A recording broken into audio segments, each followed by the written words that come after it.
Hello, everyone. Let's start with let's start the meeting. It's August the 17th, and this is the Redevelopment Commission. Let's start with the roll call. My name is Don Griffin. Nick Kappas. Okay. Cindy Canarney. Okay. Eric Sandweiss. David Walter. And staff. Doris Sims, hand director. Okay. Christina Finley, hand department. Cody Toothman, program manager. Alex Crowley with Economic Sustainable Development. Isa Goodman with economic and sustainable development. Hey, Kaisa. Hi, Don. Larry Allen, legal. Dave Claire. Williams, City Parks. Okay. All right. Thank you. Let's have a reading of the minutes. Let's start with August 3rd, 2020 and August 3rd, 2020 executive session summary. Can I have an approval for the reading of the minutes? I read through the minutes. I have no changes or corrections, so I'd like to make a motion that would accept the minutes. This is David Walter. Second, Cindy Canarney. Don Griffin.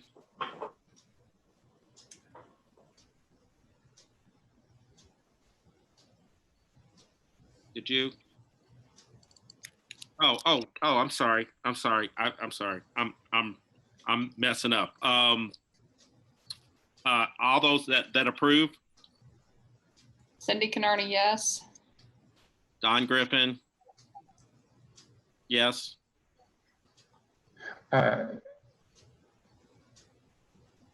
What happened? Nick Kappas abstained. I wasn't at the last meeting, so I'm not gonna vote on these minutes. Okay. Eric Sandweiss, aye. David Walter, aye. So all those man, I am off. I'm having a hard time reading, guys. I'm sorry. All those in favor, we've already done that. No one is against, so reading of the minutes passes. Let's go examination of claims. For August 7th, 2020, for $4,545,062.90. Do we have a? Can someone approve this or? This is David Walter. I'd like to make a motion that we accept the claims for August 7th, 2020. Second, Nick Kappas. Okay. All those in favor? Aye, Don Griffin. Cindy Canarney, yes. Nick Kappas, yes. Sandweiss, yes. Walter, yes. Okay. And none opposed. Motion carries. Let's go examination of payroll registers for July 31st, 2020. This is David Walter. I'd like to make a motion that we accept the payroll registers for July 31st, 2020. Eric Sandweiss, I second. All those in favor? Aye, Don Griffin. Cindy Canarney, yes. Nick Kappas, yes. Sandweiss, yes. Walter, yes. Okay, none opposed. Motion passes. Let's next have report of officers and committees. Let's start with the director's report. Well, I'm happy to be back to see everyone. So this is budget week for City of Bloomington. And I wanted to let all of you and invite you. The hand department, I will be presenting our budget this Wednesday. The meeting at the City Council, the meetings start at 6:30. It is budget week, so budgets actually start tonight where there'll be an overview of the whole budget process. You can go on the city's website and you can know which night, which departments present, but the important night is Wednesday night because that's the night I present. We also will be starting our CDBG process for 2021. And so if we can, under general discussion and business, if we can appoint the 2 redevelopment commissioners who will serve on our social service committee and our fiscal improvement committee, I really would appreciate it. And that's all for me. All right. Well, we can revisit that maybe under our General discussion. General We can do it discussion? then. Yes. Okay. Okay. So let's who else do we have? Let's have a legal report. Do we have a legal report? No report, but I'm happy to answer any questions you all may have. Okay. Any questions, guys? Or commissioners? I'm sorry. No. Like your background, by the way. Pretty nice. Treasurer's report. Do we have a treasurer's report today? No. How about a CTP? How about an update report for any projects we might have? Yeah, so this is Alex Crowley, and I'd like to first say that I follow Doris's presentation on Wednesday night. So if you're really eager to see 2 presentations, you can get both of us for the price of 1. But more importantly, we have in the meeting Jen Pearl with the Bloomington Economic Development Corporation. And you may recall from the last meeting that we spoke to you about the Economic Development Administration grant that we're pursuing. As part of that, we are putting together a document called the Comprehensive Economic Development Strategy that is part of the packet of submission, but also serves a broader purpose. And so with your agreement, we thought we might ask Jen to take us through very high level what that looks like. And the reason we're doing that now is because in about a month plus, when it's complete, we're going to come back around to you and ask you to certify it. So along with other commissions that we are seeking certification from. So we thought it might make sense just to lay the groundwork today for it. And then that way it's not a surprise when we come back later on. So is that okay if we can turn some of the time over to Jen to give us an overview? Sure. Okay, Jen? This evening, and thanks for your time.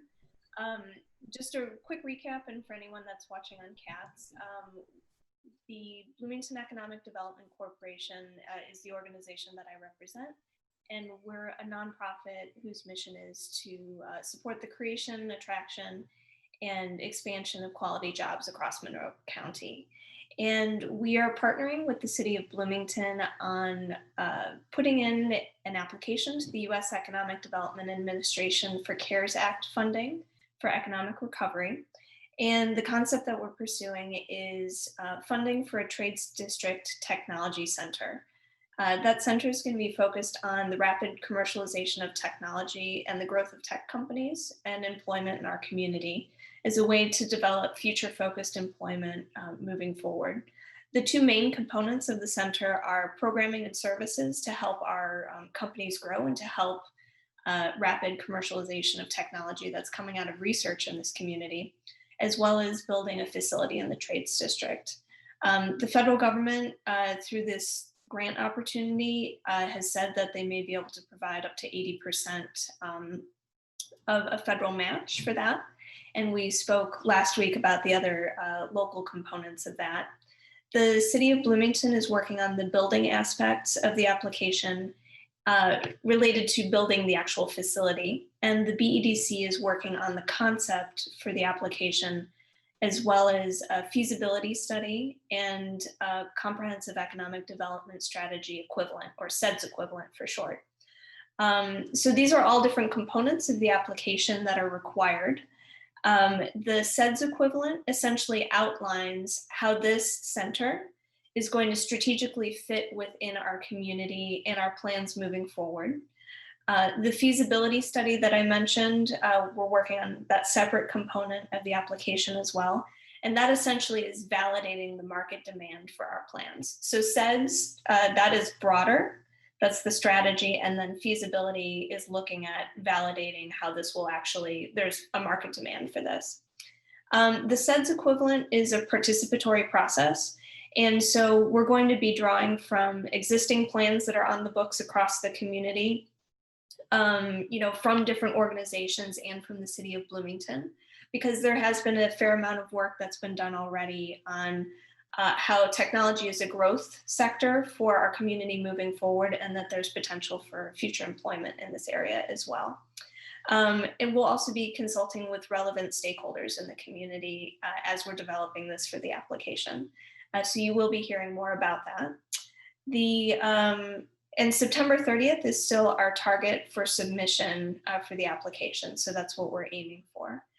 Just really broadly, the components of a SEDS equivalent, it gives first a summary background of the economic conditions of our region and how we've been impacted by the pandemic. A second is a SWOT analysis, looking at the strengths, weaknesses, opportunities, and threats to employment in our region.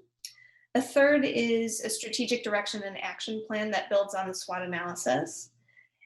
Fourth is an evaluation framework, how we know if we're hitting our targets, for moving forward.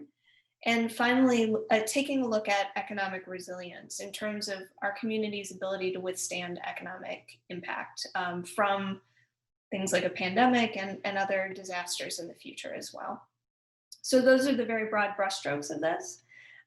We will be starting off in the coming weeks with analyzing all the plans that are on the books, and then talking with stakeholders, related to relevant parts of this moving forward. And you'll see more as we're getting ready to apply for the grant as well.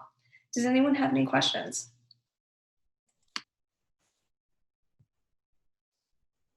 Thank you, Jen.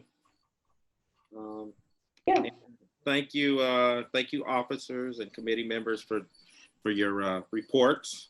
You sure you guys don't have any questions? Any commissioners have any questions for anyone?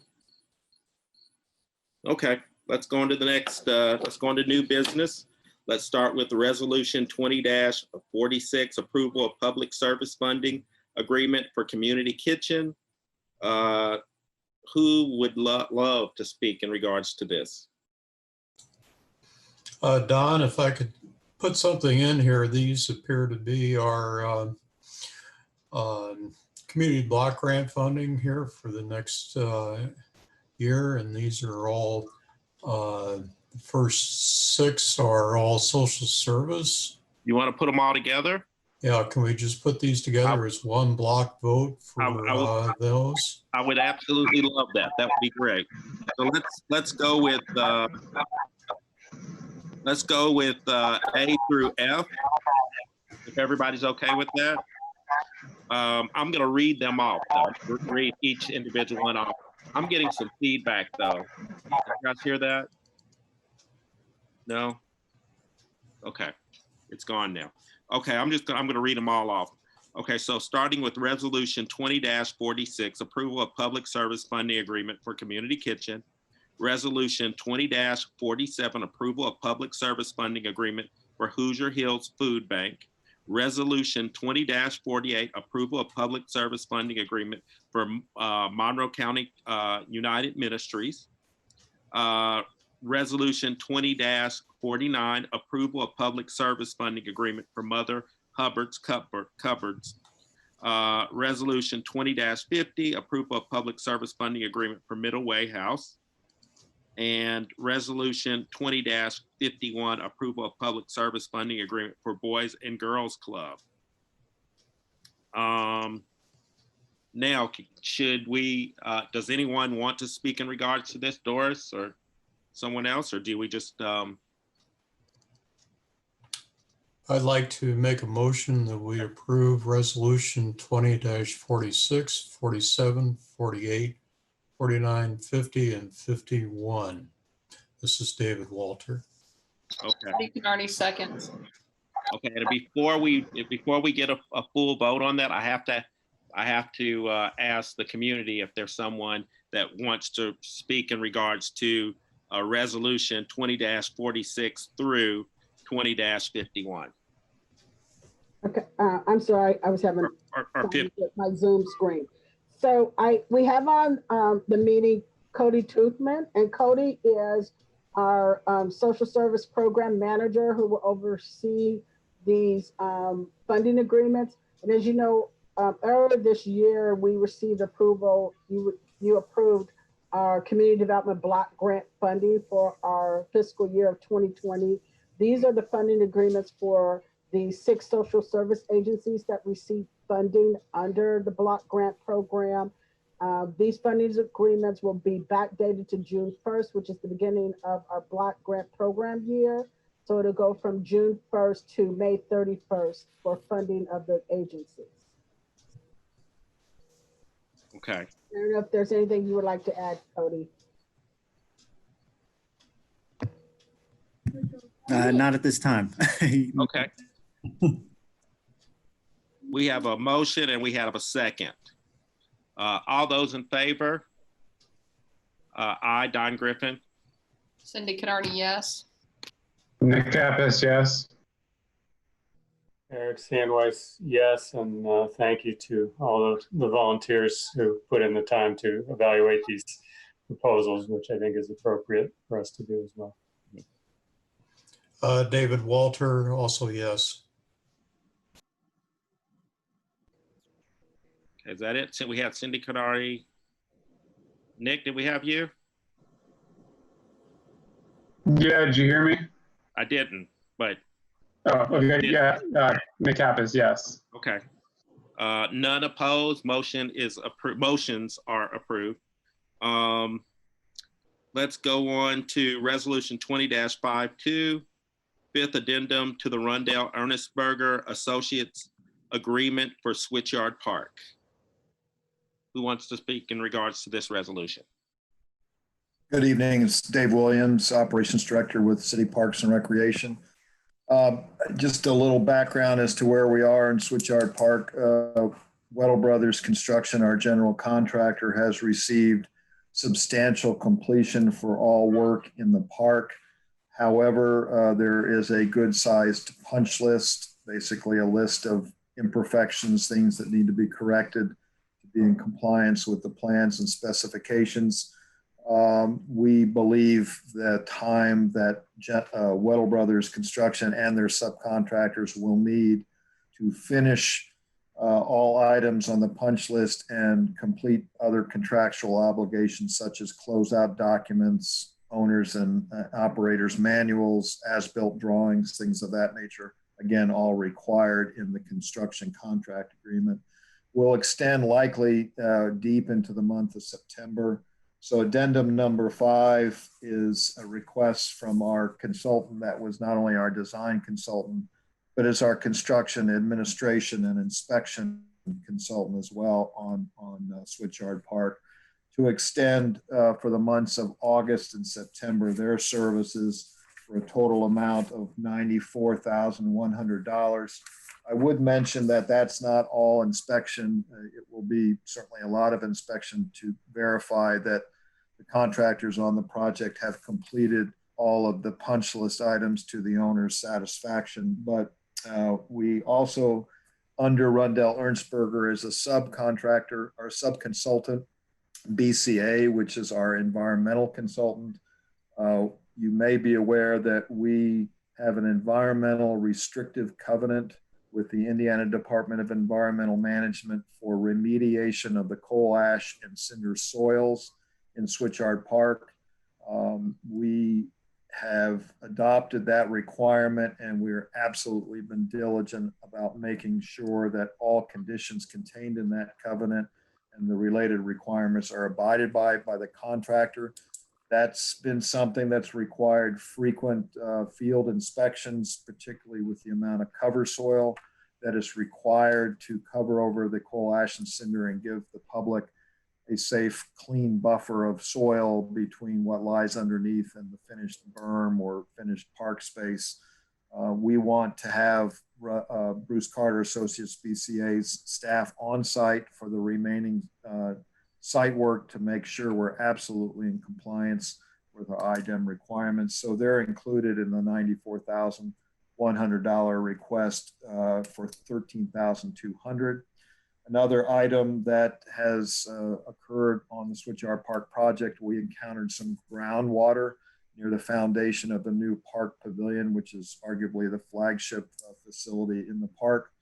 We've used our sub-consultant under Rundell Ernstberger, the mechanical, electrical, plumbing consultant, to design basically a sump or an ability to pump the groundwater out from this area of the foundation to daylight, so we can control that situation around the pavilion foundation.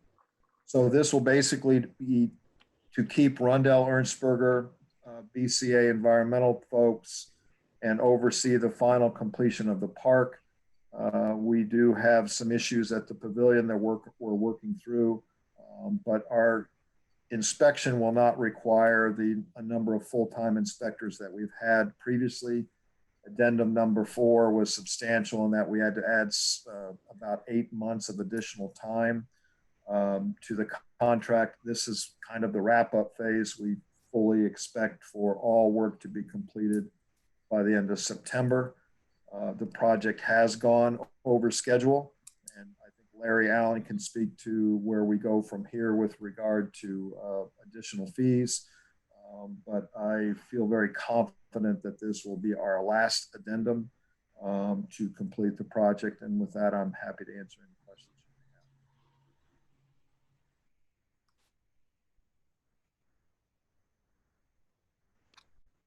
This is Cindy. I just had a quick question on the BCA portion, the environmental consultant. Can you tell me what kind of event could occur in your estimation to warrant their continued oversight on the project? We have, Cindy, a very tight prescription, so to speak, about how the Department of Environmental Management wants the berms. And if you've been to Switchyard Park, you see these landforms throughout the park. What lies at the base of those berms is the coal ash material that was within testing parameters to remain on site. We did haul off some material.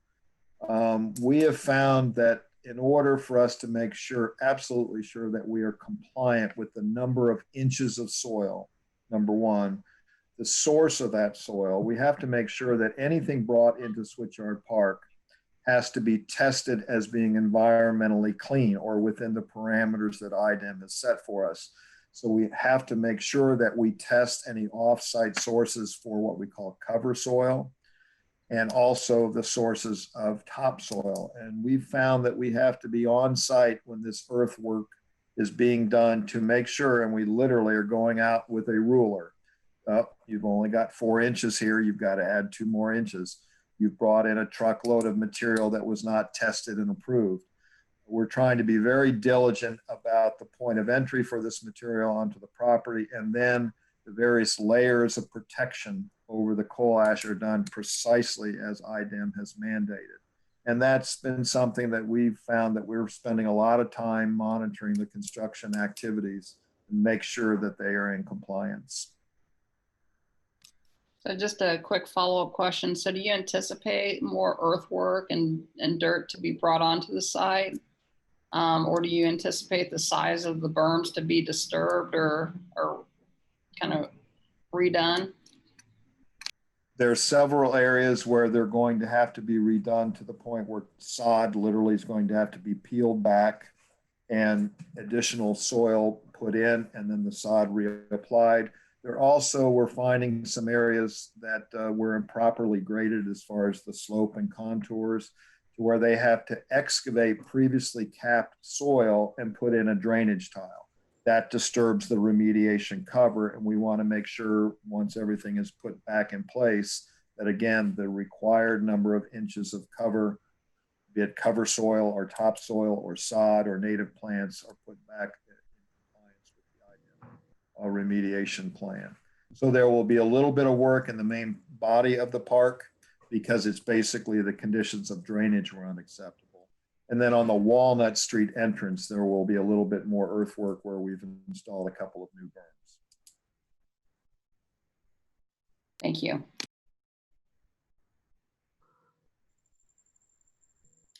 Can I ask you another question?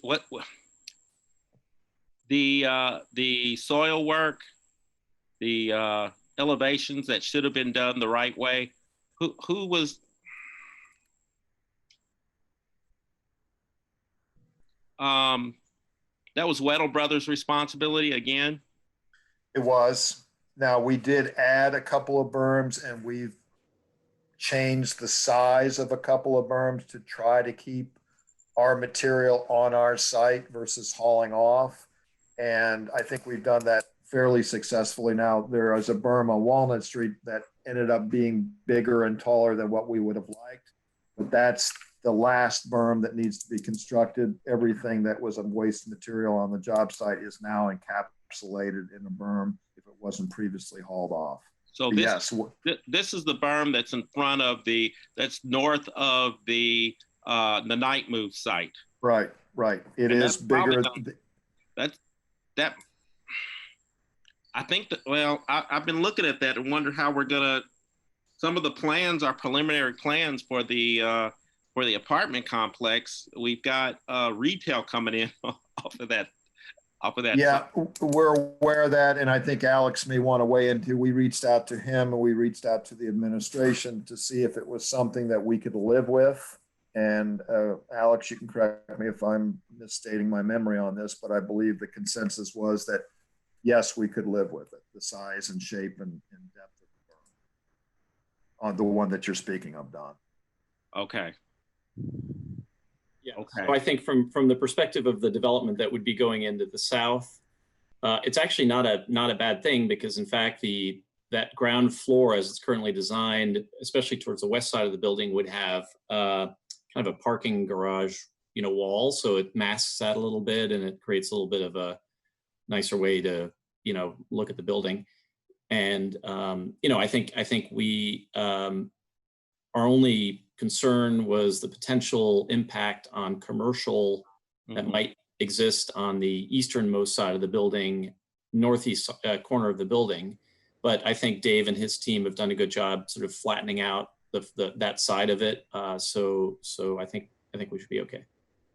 I would add too that we wanted to make sure that the assumed residential portion of this Night Moves property development had clear unencumbered access walking into the park. So we did shave off a good portion of the western edge of that large berm immediately north of the Night Moves building, so that a pathway could be established from the future development into one of the pedestrian bridges that leads into the main part of the park.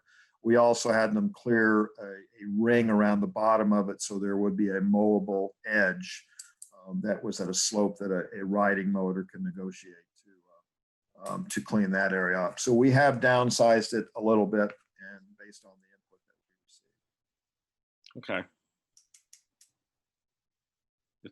It's tall. It is. We've, as you might imagine, this being Bloomington, everyone has an opinion, and we've heard from both sides. I think we should leave it, and we should do Bloomington's version of Mount Rushmore. And you know what? We can put all the commissioners on that. How's that sound, guys? Well, I definitely think David Walters should be absolutely one, and you guys can pick the other ones. Absolutely. I'm currently on enough billboards, so you can count me out. All right. Well, thank you, David. You're welcome. Any other questions, folks? Yeah, Dave, you mentioned you brought Larry into this, whether he wanted you to or not. I just wanted to ask Larry if he wants to comment from legal's perspective on ongoing liabilities or actions or responsibilities in terms of these continued delays and expenses. Thank you. Yeah, that's something we continue to look at. We did have a drop dead completion date in May. I know that there were a few dates that were disputed because of weather, and there was some back and forth on that, but I don't think that would obviously cover the entire several months. But that's something that we're continuing to monitor and add up, and we'll communicate as appropriate with Weddle. I'm also working, so parks in the meantime, since the last presentation we've had, Mr. Daniel Dixon, a new attorney in our office, has been assigned to parks. He's taken the primary point on that. So he and I talk basically every couple of weeks, just to kind of keep abreast of that. So as something develops, I'll certainly update the commission on what's going on with that. But right now, it's just something where we're basically counting the days and counting the days that are past that May deadline that was clearly laid out in the contract, and versus the weather delays. So it's fair to say that you have to wait until the end of this process to decide what your course of action is? I think so. Yeah, I think we'll have to. We also want to be shown as opposed to told when the project's going to end. I know Dave's done a great job of managing everything, and I can tell you that he is extraordinarily frustrated by the overruns.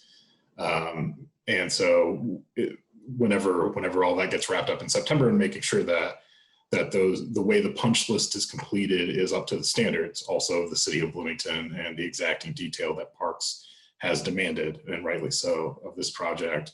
We'll want to look at all those items as well to make sure to see if there was, whether it be berm height or drainage or things like that. We'll have to go through a detailed list of everything that's happened in addition to the days. Yeah, and we're paying this BCA contract. I mean, every month. I mean, every month we're paying them more money because this isn't done, right? I mean, they're supposed to stay around and consult us as this project, is going, and so that's a fee that we're accruing, right? I mean, that we wouldn't be accruing if we didn't have this much of a delay. Yeah, that's right. Sorry, go ahead, Dave. I'm sorry to interrupt. That's correct. I mean, these are because additional work activities are going on. We have our inspection team from Rundell Ernstberger, but that inspection team is also supplemented by the environmental staff from BCA. And that gets into the minutia of, again, soil sampling for every layer of dirt that goes in the park, as well as the specified depth.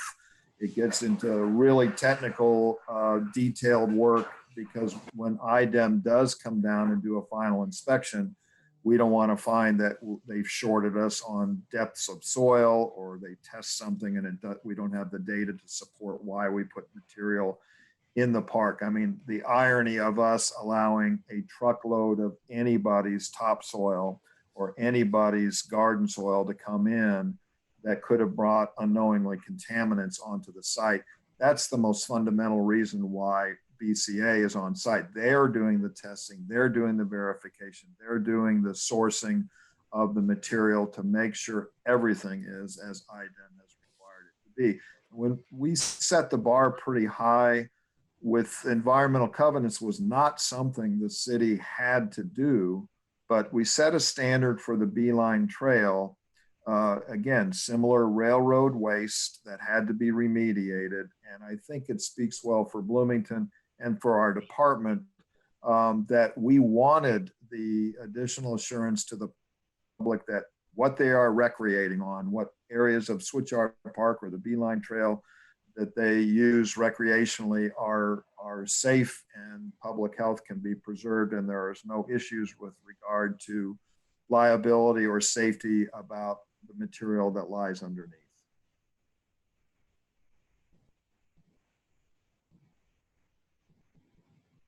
We appreciate your work. It's a beautiful park. It really is. Just can't wait to get it finished. I have a question, Don. Larry, so is it possible that we can include these additional, I mean, it might be too late, but maybe for the future where, it's an expectation, as Dave Williams was talking about. I mean, there's an expectation if the city's building a park, it has to be safe. It has to, meet all of these requirements and standards.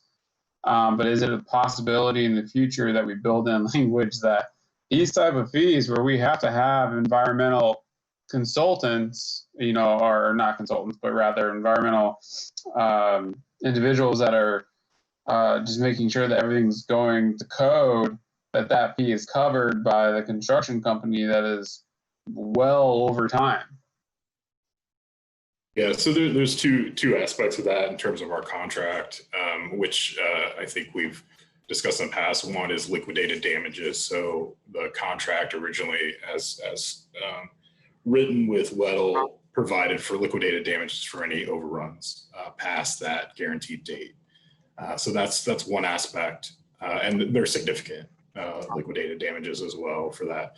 The other aspect would be actual damages that we may suffer, and that's kind of one of those things that this is why we have to keep the detailed list. This is why we have to go almost day by day to see what work's being done, what are the possible remedies, what work wasn't done up to snuff that should have been under a reasonable professional standard duty of care, should have been done right the first time. So those are the kind of things that we're going to be analyzing before we put anything down. We had sent a letter to Weddle kind of expressing our disappointment and our interpretation of the contract, because they had originally promised a substantial completion date, albeit after the contract was signed. They had promised that this would be done last fall, right, with only the plantings to be done in the spring. And that's something that they just didn't meet. Now the contract called for an absolute drop dead final completion date of May, the end of May 24th, I believe it was, Dave. I'm kind of speaking from memory there, so please correct me if I'm wrong. So past that point, that's where we really have to carefully look. Is there any excusable delay that could be added on to that date? And if not, then what do we hold them accountable for, including possibly the cost for these types of overruns? Now, this is always subject, as with any potential litigious situation, as you know, this is going to be subject to a little bit of a back and forth and negotiation. That's why I've always been hesitant to guarantee any particular outcome for you all. But I can tell you that this goes into our analysis, and it'll go into our final number that we give Weddle and we expect to be reimbursed for. Okay. Yeah, because I mean, even in my line of work, you know, the remediation cost is always worse than what it would have been up front. So it's just one of those things where, yeah, I mean, it sounds like we have remedies built in. It's just, I just wanted to know. Thank you. Thank you, Nick.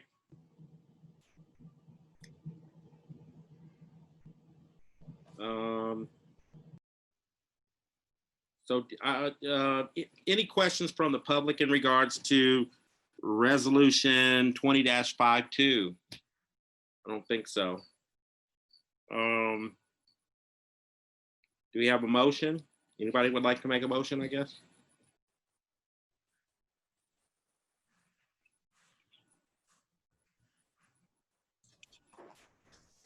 Well, it looks like it falls to me to make the motion. Is this for both resolutions, both addendums rather? We're considering them together, correct? Well, no, this is just for 20-52. Yeah. Okay. I didn't put them Well, together. I'm sorry. Then I'll make this is David Walter. I make a motion and we accept resolution 20-52. This is Nick Kappas, I second. All those in favor? Aye. Don Griffin. Cindy Canardi, yes. Nick Kappas, yes. Eric Samlice, yes. David Walter, yes. None opposed. Motion carries. Next is resolution 20-53, and this is addendum to agreement with BCA Environmental Consultants LLC. David, do you want to speak to this, or you kind of actually told us about this, right? This one, actually, just briefly, this one's slightly different, actually. So okay, slightly different. Okay. Yeah, this says so, no relate. It's same consultant, Don, but it's not affiliated with the Switchyard Park project. Okay. yeah, All right. Alex is going to give you a little bit of a brief background, and I'll fill in also with this particular contract. Okay. So the contract actually goes back to 2017. It's not an RDC contract. We have an EPA grant, and it's about $300,000.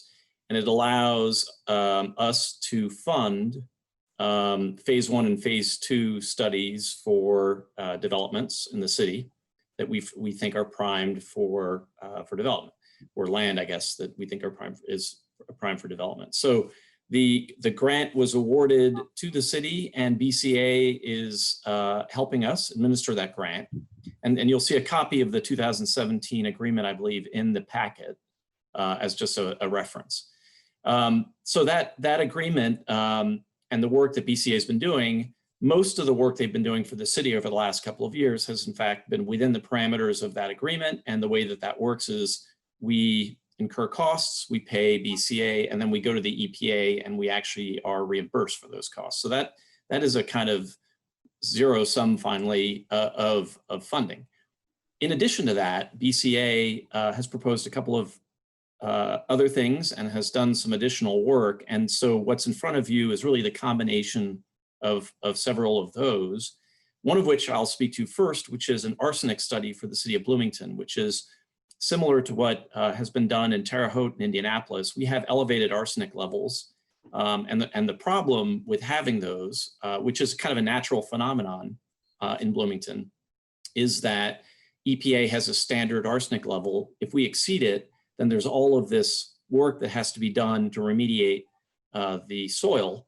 But actually, so it costs the developer or us, if we're the developer, extra money to deal with that soil, even if it's not really outside of the norm for the area. It just happens to be outside of the EPA's norm. So essentially what the arsenic study would do would be to reset our levels through a study, which is about $10,000 or $11,000 of the total here, to reset them like they've again done in other cities. And that would have a positive effect on development costs because it would relieve the developer, whether it's us or a private developer, of having to treat with those soils separately. In addition, BCA has been doing some work in support of the garage, Trades District Garage. And so you'll see itemized, I think towards the bottom of this portion of the packet, you'll see the sums associated with each of these different activities. And what we're doing here is really just updating their agreement to reflect this incremental work. So that's kind of a summary. Larry, I don't know if you want to go into a little bit more detail or if I've totally screwed this up. No, I think that's exactly right. One of the things to keep in mind, so we've also had, in conjunction with the garages, we've had a lot of earthworks, and not dissimilar from what Dave was talking about in terms of making sure that we're following very strictly IDEM and the EPA's guidelines on what we can do with the dirt, both in the Trades District and for the 4th Street Garage. BCA has been helping us with that. And that includes moving some of that dirt around to other city projects and making sure that it's safely capped or reused where appropriate, or disposed of if we have to, which is a significant process under the environmental guidelines. So I think Alex did a good job of itemizing the things. So you can see the garage services are a significant amount. One of the things to keep in mind is that's basically for an entire year almost of services related to those projects, and some major moving of dirt that we had capped a long time ago, either with a parking lot or with a garage that we needed to reevaluate now that we're building new things on those areas.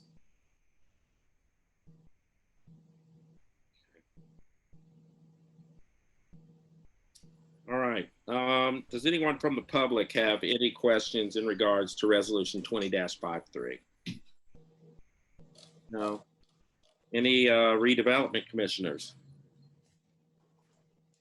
I'll ask Alex just for some clarification. I think it was probably not required by anybody else, but I just want to make sure I understand that you talked about resetting the arsenic levels as a part of this contract. You're talking about remediation of existing arsenic levels, or is this about measurement of the sort of the ambient level that's present everywhere in the soil? Yeah, it's really the measurement of the ambient level. Within the packet, you'll see some of the scope of work describes. I think they go to a bunch of different parks and they have to spread things out. So that they're reestablishing a new baseline, and that new base and that again, it's not because there are man-made issues. It's because really this portion of the region has slightly elevated beyond or levels beyond the EPA's standard. So what we're really doing is we're establishing that it's natural that be the case here, as opposed to having to incur additional costs by virtue of that naturally higher level. So we are charged with returning it to the natural level if it exceeds that, rather than to return it to a lower level that EPA considers safe? It wouldn't be just us, it would be any developer on those properties on average. So this would just give us a better idea of how much arsenic is. It would have to be remediated to the safe levels, not just the natural levels if there's a higher naturally occurring amount. One of the things that BCA pointed out, just as an additional item, is when our baseline levels were set, we had significantly more manufacturing within the city going on in the 1970s in Bloomington. And so that may have contributed to slightly higher measurements. And now that a lot of those plants have been gone for a significant amount of time, what we may find is that the natural level has dropped and that it's not quite as severe as it was, which would both make the land, and Alex, please, again, jump in at any time. It would make the land more appealing to develop to private developers, people that may not have the same resources as the city.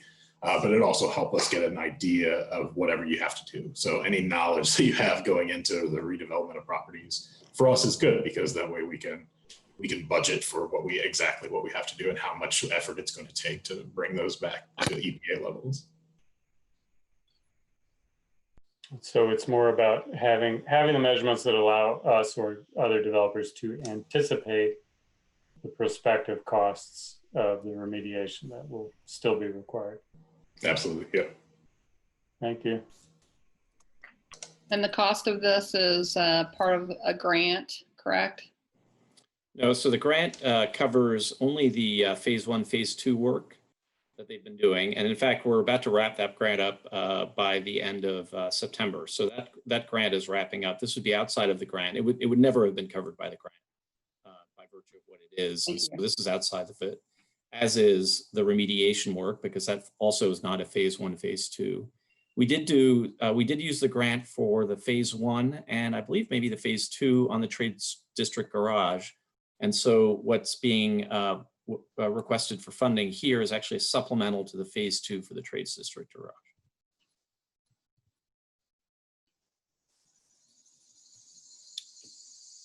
Okay. Would anyone like to make a motion?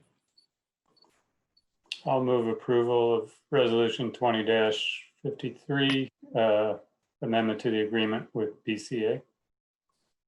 Cindy Canarney, second. All those in favor? I, Don Griffin. Cindy Canarney, yes. Nick Kappas, yes. Eric Sandweiss, yes. David Walter, yes. Motion carries. It's approved. Let's go to resolution 20-53.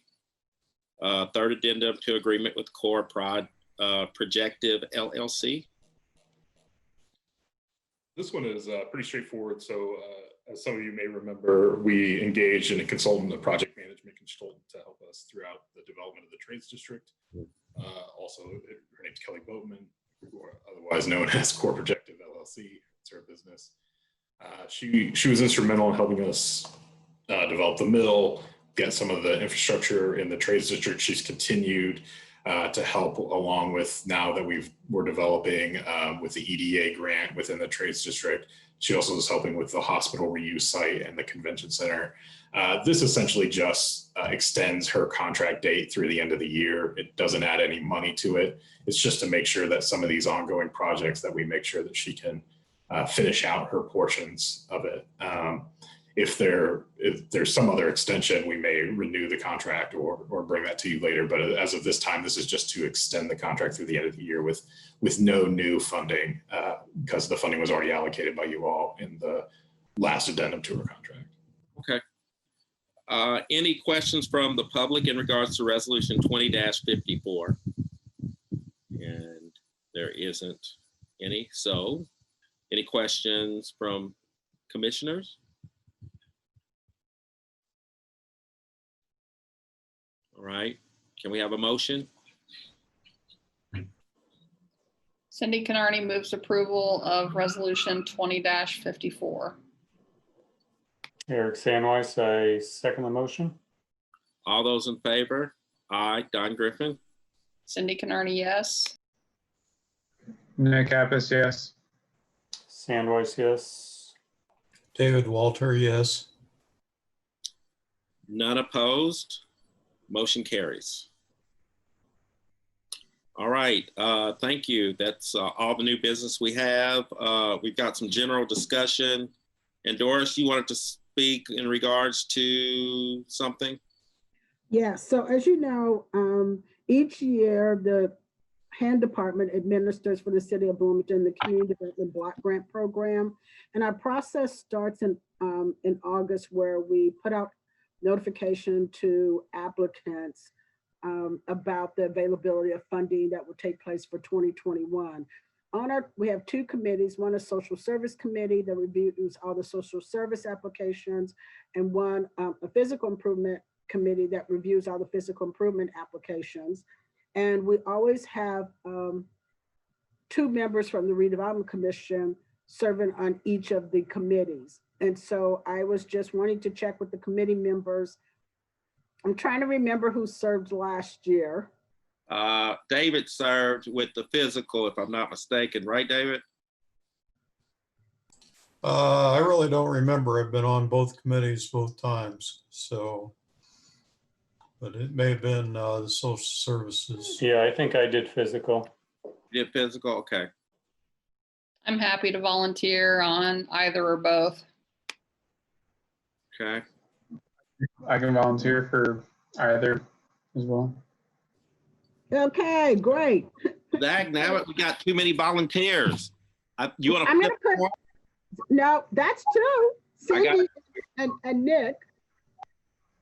Yeah, correct? but David, you want to do? Well, I think let the new people do this. This is a lot Okay. of fun, and they'll learn a lot about how the commission works with block grants. Fantastic. If you don't have a preference, I'm gonna have Nick serve on social service. Great. And Cindy, if you can serve on physical improvement. Happy to. Okay, well, I will get with you, with both of you, and provide you more information closer to the time when we're ready to start. Thank you so much. Perfect. Thank you. No problem. If anybody else have anything else, hey, it's a lot of fun. It's like a field trip. You'll love it. Anyway, I guess that's it. I think meeting is adjourned unless someone has something else they want to say, a birthday or something, or a good recipe. I don't know. No? Well, our great granddaughter got born today, so that's good What? news, right? Congratulations. That's good news. Yeah, just around 2 o'clock. So we've got 3 great grandchildren now and uncounted grandchildren. What's her name? Let's see, Evie, I believe. Nice. I'll have to write it down and find out. Okay, Congratulations, man. Congratulations. yes. All right, guys. Next time I have on my readers, so I'll be better prepared. But yeah, have a good one, folks. Move for adjournment. I thought, yeah, Okay. yeah. All those in favor, bye-bye.